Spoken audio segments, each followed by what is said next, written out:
I'm Councillor Mary representing North Ward. And I'm Councillor Henry Davis from the South Ward, and we're both elected council members of the City of Adelaide. Adelaide City Talks is your window into the City of Adelaide and all the things that make our city great, and that keeps it that way. Now, we don't always agree on everything, And our views are our own. but we don't hold back or skirt around the big issues. Because this is our city. And it's your city. And there's a lot to talk about. So join us for Adelaide City Talks. Fun with flags with Henry and Mary. We also have a fence to talk about. Thank you for joining us for the council meeting on the 27th of February 2024. And what an eventful council meeting it was. I think you were on the radio this morning. I was on radio this afternoon. A lot went down. I think we've been on the radio for the last 2 weeks over the fence. The fence was... It's just been amazing, the amount of community that has been backing the fence, the large amount of community regarding the comments. The community's not on the fence. No. So do you want to give us a background? So we're going to launch straight into it. We're going to be talking about what happened 2 weeks ago at a council resolution. Give us some background. Oh, I feel like I've been talking about it for months, but let's just go right to it. 6th of February, we're at committee where papers were presented in regards to a 1.1 metre high fence that would go around the perimeter. Wow, that's huge. Oh, it's so big. 110 metres, did you say? 1.1. Oh, 1.1. 1. Oh, sorry. I thought you said it was... 1. Right. I thought you were being That's sarcastic. my mistake, yeah. Where this fence was going around the perimeter of the soccer pitch that is already established at the Comets Club, which they have a club rooms on Ellis Park. This fence was a requirement from the FIFA Corporation for them to play Premier League games. Yep. This fence, through many years discussions with administration and through a lot of amendments from the Parklands Authority, Catatilla, they agreed on a fence which is open to the public During the day when there isn't a game, and obviously close when the games are on. And the reason for this, so everyone can understand, is because for them to play Premier League games, there's guidelines and rules that are required from the FIFA Corporation in order for them to play these games. 100%. So we've got an amazing club in Adelaide Parklands, which are developing and starting to deliver excellent players. Community grassroots club. That's right. And they are getting bigger. They're getting stronger. That's right. The state government, the Premier, as part of the last election, gave them a massive grant to deliver this. Yes. And so my understanding is that this report went to Catatilla. That's right. It was approved unanimously. Yes. Then it went to a council committee. Yes. And it was? Approved unanimously. Approved unanimously. No questions asked. No questions except asked. for some trees. There was a few questions about trees. But nothing about the fence. Nothing about the fence. Then it comes to a council meeting and there were no questions asked. There was... Oh, no, that's right. They voted it down. They voted it down. So the dominant faction on council... Because of it sets a precedent and because it creates an illusion. That was definitely the illusion, right? So they shut down this this fence, right? Thinking that there would be a large group of the community who would celebrate their decision. They were a bit wrong. They were massively misjudge the outcome that from their decision. A petition of 1,700 people has been prepared by the Comets Club. 1,700 people to get a 1.1 metre fence around a bit of an oval. Crazy. And so they delayed it by 2 weeks. Yes. And then council... Well, no, it was delayed. It was delayed by 2 weeks because we had to wait for the next council because you had to bring it back up. Because what I did is that I couldn't rescind the motion. It's boring stuff, I know, everybody. Yep. But you only rescind a motion if a decision's made. There was no decision made. Therefore, I brought the motion exactly as per the recommendation. Nothing changed. And Councillor Noon wanted to send it back to committee for rediscussion and relitigation. And then she did a further amendment for us to bring it back to committee, and then through emails, she was going to amend her motion on the night if mine failed for us to have a site visit. No. And so what happened was you moved your motion. Now, in the gallery, 150 people turned out? Oh, and did you see those young kids? Yeah. They were they were sitting there so quietly. First of all, they were ripped. I've got to say, like, Tanned. they were tanned, they were ripped. They looked healthy. Like, the whole crowd was a very good looking crowd and they were all different ages. They looked like they'd been outside in the sun. They looked happy, healthy and strong. That's right. Which is exactly what we want from our community, That's right? exactly right. And you know what the crazy thing is, and I agree with the Premier, I'm a very strong Liberal, but I agree with the Premier that the council blocking, I think it's $1.7 million or thereabouts worth of grant funding is crazy. It is. We're investing in our local communities. And you know what the reason why? Was because the community couldn't access the Oval. Because they thought that this fence, which was open to the public during the day, would block access to the community. Can I let you in on a little secret? What's the secret? Well, I don't know if it's a secret. Oh. But, Well, don't, like, if you're listening at home, just block your ears. There is a synthetic soccer pitch on Adelaide High School, which is on the Parklands, which is completely fenced off and closed off at night. No. It's owned by the City of Adelaide. The Adelaide City Council leases it from the City of Adelaide. Well, who cares, actually? It's a 1.1 metre fence, right? So this massive thing over this huge project, and we forced a petition of 1,700 people that come. 200 people came to the council meeting, and you know what? I thought that the Central Ward councillors' votes were very interesting. Noon flips, Councillor Elliott flips. Now, Councillor Elliott, I don't know, does he have a conflict of interest? Apparently, I'm not allowed to ask that in a council meeting, but he does kind of work for the government and works for a state MP. And when the Premier comes and says, hey, council, you are crazy, and why the hell are you blocking community sports? All of a sudden, with no additional information, no change of direction, nothing that's come to council, all of a sudden you're flippy-flopping your vote? I don't know. Is that a bit of duress on Councillor Elliott? I guess only he and the Ombudsman will know. Well, we resolved the issue. We have got precedents already set in the parklands. We've got horses that are fenced off. We've got dog parks. We've got hockey clubs. We've got tennis clubs. We've got, God, the list is endless. Yeah. So it was ridiculous. We got there in the end. We got there in the end. And look, my view is that we need to be using the parklands, whether it's for passive recreation like we do in the Botanic Gardens, whether it's in the wetlands in the southeast, beautiful, whether it's a cricket club or whether it's a netball club or whether it's a soccer club. That's using the parklands. That's the community we're talking about. And they seem to be confused. And I said to the chamber, that's the community that we're doing this for right there. Do you know what's I know it's been very topical, but you know what really freaks me out is that, if I can say it that way, is that that's the greenest part of the southwest parklands. Yeah, totally. It's the greenest part. And yet it is maintained by the soccer club, mainly, most of it. They absorb all the costs, water costs, and maintaining of that side of the parklands. And I think the water bill, correct me if I'm wrong, but I think that today on the radio they said that their water bill alone is $70,000 per annum. And that's a community club paying for that. Yeah. How good. I know. All right. So, next thing, flags. We're back at it again with this bloody flag thing. I'm going to let you introduce this one because it's complex. Oh, there's so many issues here. All right. So the headline issues are, I called Phil Martin a coward. I got thrown out of the council. The CEO threw the mayor under the bus on the legal advice. And then there was the legal advice that I wanted released. Right. So there's a whole cesspot of issues here. Now, back in the day, when we finished the referendum, the Lord Mayor gave a direction to staff to lower the Aboriginal flag. How do we know that? She went on radio and said it. Okay. I took an issue with that because in our council policy that apparently we're all following, it says that the flag will only be lowered at the request of the state or federal governments, right? And there's two issues with her giving that direction. One, it's a breach of the Local Government Act for her to do that. The Local Government Minister, Jeff Brock, said that in Parliament, it was a breach of the Local Government Act. But number two, it's actually unlawful for the CEO to follow that direction. So there's two issues here. One, the Lord Mayor's in trouble, and then the CEO at the time is in trouble. So no surprise now, we see a legal advice that comes confidentially to all the councillors saying that everything they did was hunky-dory and lawful.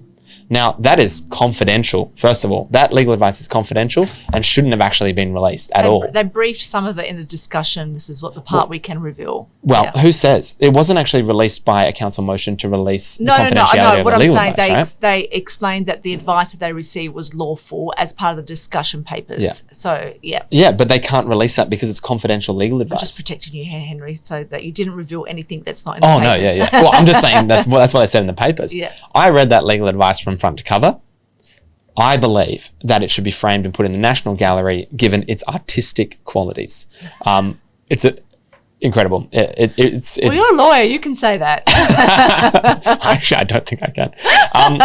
But the thing is, I strongly disagree with that legal advice. There's massive holes in it. And they're saying that they did an investigation.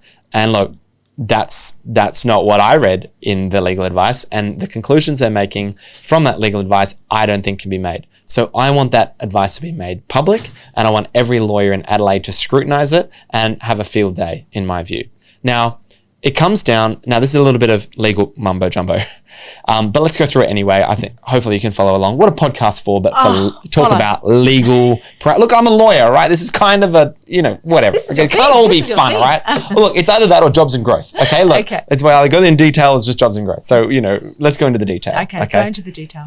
I'm with you, I'm following you. All right. There's 2 policies. Yes. That's 4. There's 2 policies. Yes. One policy was created in 2014. Correct. And there was one policy created in 2020. Correct. Now, apparently, the 2020 policy that says that the flags will not be lowered unless at the request of the state and federal government is invalid.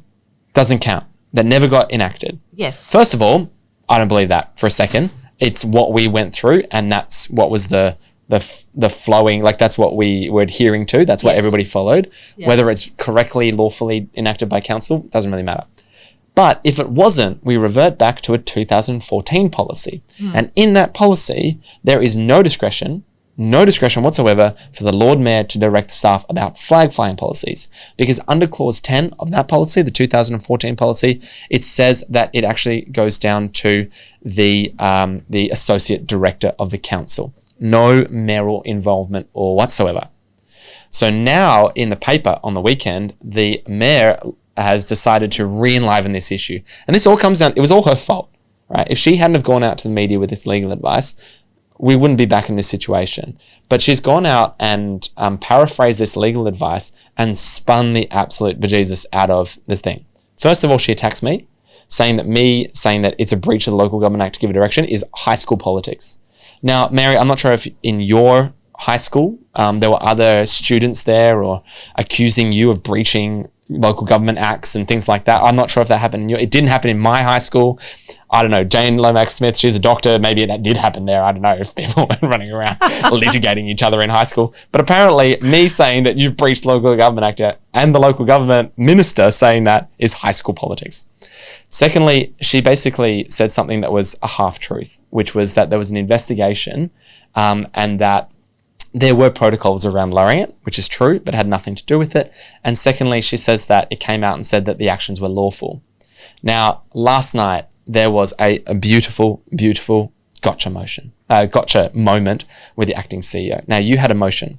So my concerns, Henry, was over this flags and banner policy is that they amended the draft policy was amended. Well, sorry, let me go back a bit. The policy that they were trying to amend had a new clause in it.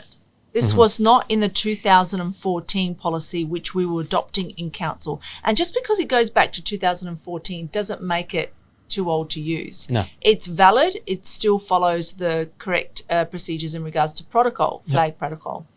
So the amendment, the motion, now bear with me people, because these things get a little bit technical. It says revokes the City of Adelaide flags and banner policy adopted by council on 13th of May 2014. So gone. That's what they're saying. Adopts the flags and banner policy as contained attachment A of the agenda for the meeting of blah, blah, blah, held on the 20th of February 2024. So they're putting a new policy in, right, with the following change on page 2 of the policy. The deletion of the following. This is what I want to delete it.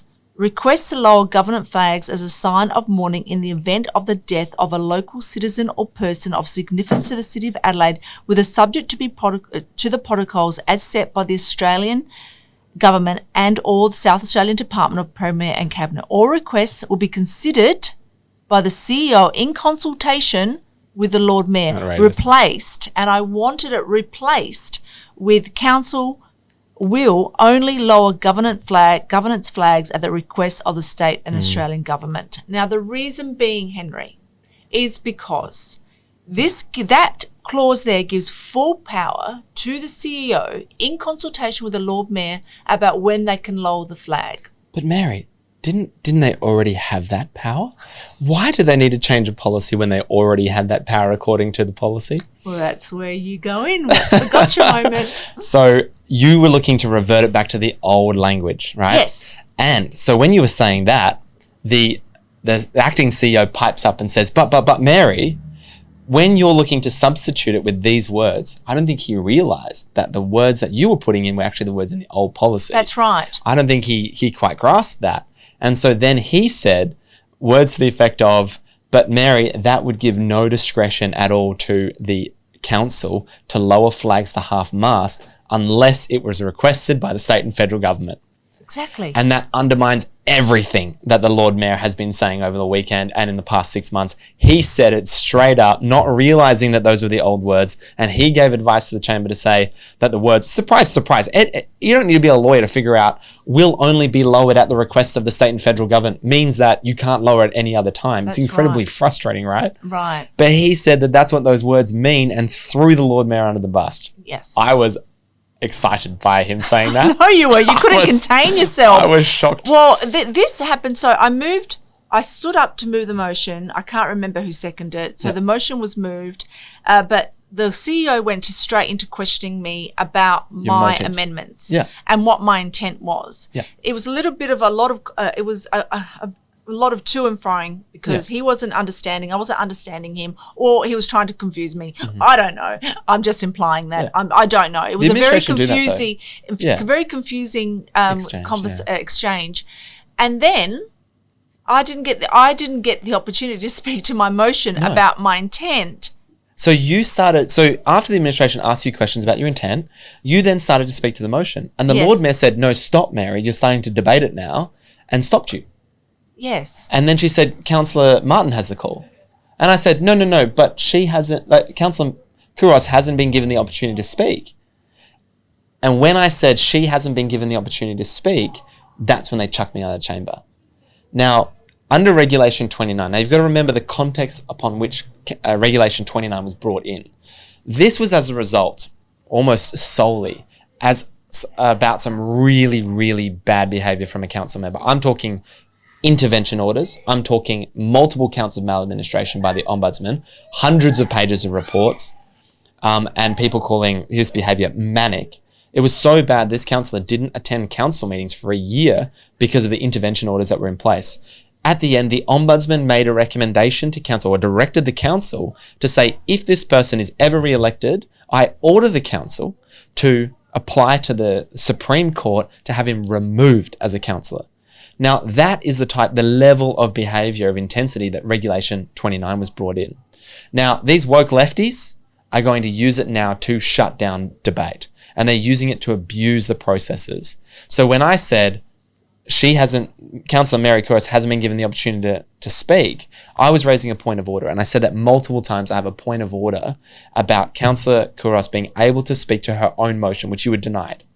She said, "No, I don't care, I'm going to kick you out." And there is an express provision in there that says that if you're objecting to a point of order, if you're raising a point of order, you can interrupt the meeting. So she, in my view, acted illegally by kicking me out and not listening to my point of order, which was actually to follow the meeting procedures. And it's not the first time. She's just completely overruled me. So she's using Section 29 to stop debate. Well, actually, it was brought through as a motion from Councillor Martin, wasn't That's it? right, yeah. So it wasn't. Well, he actually hasn't come- invited her. He invited to consider her. it. He did. To consider it. Right? So it was, now correct me if I'm wrong, Henry, because it was so much happening last night. Didn't he have to pull that up as a motion to get No, he just brought. So correct thing is to say, hey, well, the chair can do it or a member can do it, but to bring attention to me supposedly interjecting with a point of order, by the way. Yeah. That he said you should consider section 29 to kick him out. Yeah, and then we had to vote on it when you left the room. Yeah, that's right. So, and I stood up. Oh, how funny was this, right? So I'm getting kicked. I couldn't believe it. I'm getting kicked out of the meeting for interjecting, apparently. I couldn't get a word in. So she said, Councillor Henry Davis, would you like to give an explanation as to what you said?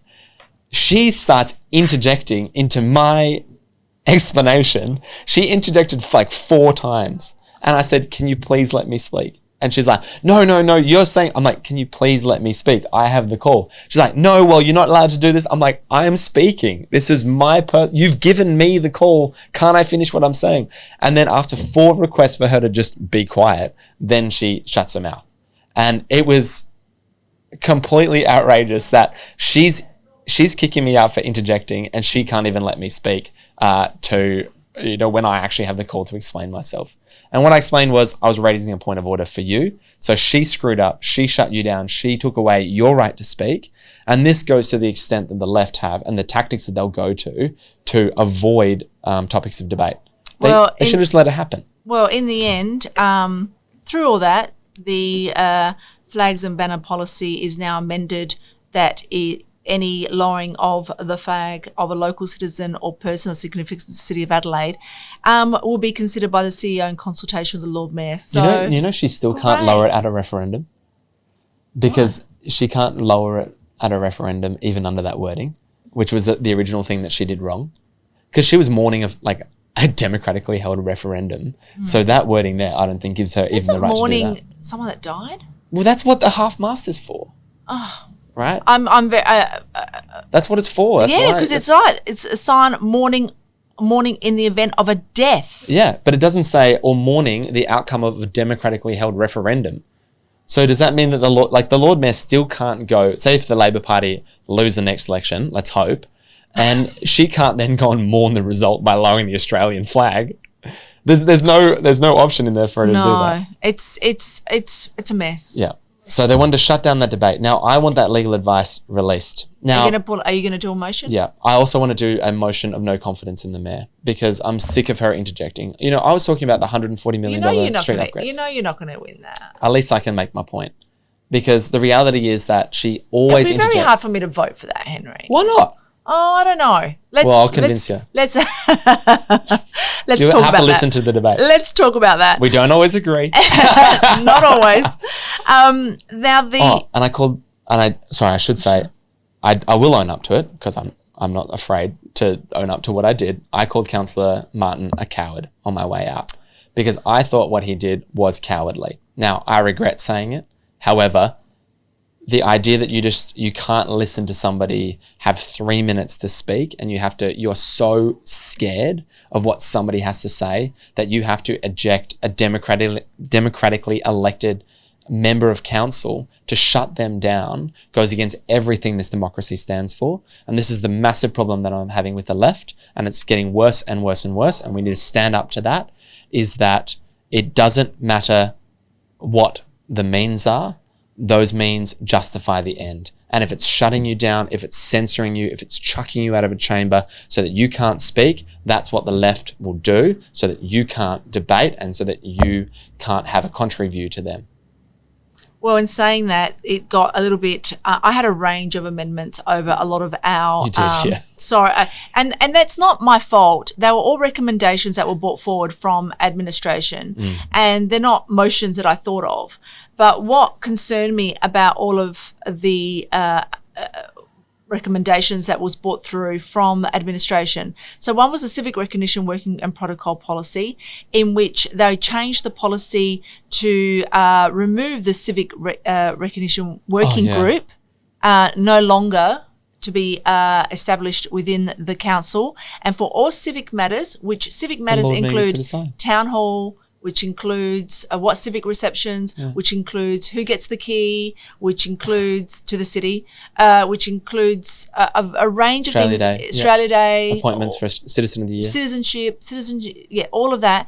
Now no longer is part of a working group. So what happens? Who so gets the to decide working now? group, it was always minuted, documented, and transparent for the public in regards to the decisions being made. Now that it's that was what it was going to be changed to, that it was only delegation to the CEO in consultation with the Lord Mayor. Is that right? I believe so. So, which means So they the want to CEO strip that and whole process. strip the whole process, and the CEO and the Lord Mayor only have those decisions. Now, thankfully, And you know what? You know what I found so surprising is the administration came up with that policy. I know. Who told the administration to write it that way? I don't know. And to say, hey, you know what? Let's cut everybody else out and just let the Give Lord us Mayor the decide power. everything. Give me the power. So give the CEO the power, give the Lord Mayor the power, and cut that's out the the recommendation. councillors. Yeah. So, but thankfully that was deferred, so Yeah. we get a chance to talk about that. And then we had another motion, another recommendation. Sorry, I'm getting there because there was so many that was coming through regarding the behavioural policy. Oh, yeah. Now, the behavioural policy, we've got the LGA, the Local Government Association Behavioural Policy. Then you can create your own behavioural policy. Our behavioural policy at the present moment means that the Lord Mayor, it's her discretion whether the complaint that comes through can be investigated. No. So the full power is given to the Lord Mayor. Now, I respect Jane. I do not have any feelings or any thoughts that she would do anything that would not be fair and equitable. You're a lot more trusting than me. I'm pretty sure we had a massive fight over that last night. I'm thinking about proofing this. And can you imagine if you get in with 200 votes, or a Lord Mayor gets in with 2,000 votes, right?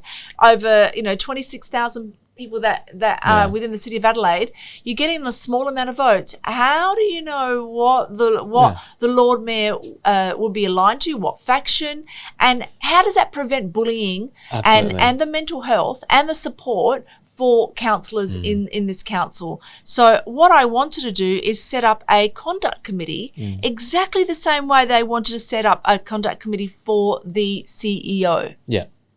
Right? So just a same sort of policy where there is a committee that looks over the complaint that's come in. They discuss whether it's viable to be sent for investigation. If it's not, it's documented why and what it hasn't breached. If it is, and the reason why it went. So there's clear and transparent reasons. Sorry, I was just reminded. You remember when Councillor Noon told you to fuck off? You got in trouble. I know. Remember you that? got in trouble. That was that's our current behavioural policy and it was you got in trouble and you got reprimanded saying it was all your fault that Councillor Noon told you to fuck off. Yeah, and then I had to take her to the streaming to show her I did not do anything. Yeah. And then she apologised to the papers for that. But yeah, it's. We need to make sure that these policies. I know that everyone's thinking, what is the big deal?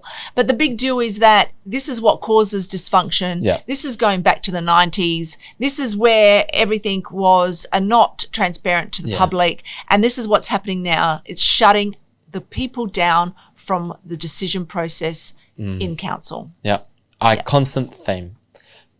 So that was the meeting. I voted against the budget. Oh, the budget. Let's talk about the budget. Well, now a debt position. That's not so bad, is it? What, 200 million in 10 years? 200. Oh, yeah. No, that's pretty bad, isn't it? So what was the projected budget under your council did a terrible job, right? Your deficit would have been much bigger, wasn't it? Oh, it was huge. It was really huge. What was your projected deficit? Borrowing. It was zero at the time, wasn't it? Oh, it was zero? Oh, yeah. Was it? Oh, I think. Was it? Oh, it was very small. Oh, I do think I remember that. So they're criticising your council and the last council. Well, in all fairness, like I want to be fair and reasonable here. We did have I do. we did have COVID, which gave us the ability to actually, strip back a few things and bring the budget into a position where this council was allowed to go forward post-COVID. And I think that needs to be recognised because there were a lot of cuts done but not because we wanted to, because we were forced to. You know, where Councillor Martin said last night we cut back staff in libraries and community centres. Well, that's because nobody was going to them because they were shut down. Yeah. I don't know if everyone remembers, you know, for 2 years we were shut down. Yeah. I remember that. Remember that? I still have nightmares about that. Yeah. So the motion that he brought forward, which I quite happily supported, you know, to look back and increasing that too, because we have people that are out and about now and using our facilities. So yeah, sure, but let's stop blaming the previous council. We did a good job last year, as best as we can under the circumstances. Yep. We got them to find $20 million worth of efficiencies, and they're fattening up now. Do you know that our staff in governance has gone from 3 to 13, I think? Really? Well, that's not surprising. I'm still trying to understand legal advice they need to commission on a regular basis. There used to be only 3 desks in there. Have you counted how many desks? There's a whole entourage in there. Little army. So, you know, I take in the business plan and budget, it said, we've got a committee structure that creates efficiencies for blah, blah, blah. Yeah, it costs hundreds of thousands of dollars. Hello, you just injected extra money into it because, it's efficient? Yeah. Anyway, I voted against it. There's a lot of things in there that I didn't agree with. But I think the big headline, for me, $200 million deficit with no honesty about how that $200 million deficit is actually going to be repaid. Because what that's going to mean is massive rate hikes to try and balance out that 10-year long-term financial plan. And you know what the residents are getting? Not very much, because there's no partnership with the state or federal governments and in terms of delivering our major street upgrades. So they're going to pay a very lot for a very little. And I think that the way that they're running this budget at the moment is completely shocking. Yeah, well, we are into our next cycle of budget. We're having a workshop on the 7th of March, which I really wish these workshops were open to the public. It's going to be interesting. They should be. They really should be. Yeah. Now, it's going to be a very political budget because the Court of District Returns has heard its last submissions. My understanding is that the judge in the Court of Disputed Returns will give its judgment within 6 weeks. Wow. So we could actually have a by-election in the Central Ward of Adelaide within 6 weeks' time. Is that pretty short timing for? Don't they normally take a lot longer on these things? Oh, it's a pretty big thing, and it's been going on for a while. So this is a pretty big, massive one. So I would imagine that the judge would be looking to write that judgment pretty quickly. Right. Now, I think that that's the reason why they wanted to shut me down throughout the council meeting, because they don't want to make the council look bad. But look, if you made a mistake, own it. Let's move forward. Let's not run on for months and months and months. Yeah. But these types of this budget is going to be highly political, with a looming by-election potentially happening in Central Ward pending the outcome of this court procedure. Wow. Well, interesting times Stay ahead, tuned. Henry. Oh, our podcast is going to be great in the next few months, isn't it? We might have a by-election. We've got this flag thing. We'll have, Well, hopefully it's the gonna be local fun. government minister gets involved again. That was good. Now Peter Malinauskas is criticised. You know what? I am way more on Peter Malinauskas' side than Jane Lomax-Smith or even the staff MP sometimes. Like that's what I don't get. Was there an indication last night that someone was calling the government crazy? Yes, Councillor Noon was poking fun at the government. Was it fun or was it? No, well, she was criticising them for Peter Malinauskas' term crazy. What was she saying was crazy? I kind of can't. It was that, I can't remember, but it was about we would be crazy not to scrutinise this decision or something like that. Oh, right, that's right. And she thought that she'd be hilarious and try and punch on with the Premier.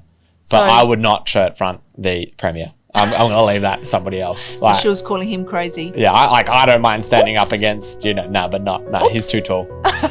Leave him alone. Well, until next time, Henry. Great. Thank you, Mary. Thanks. Bye. See you then.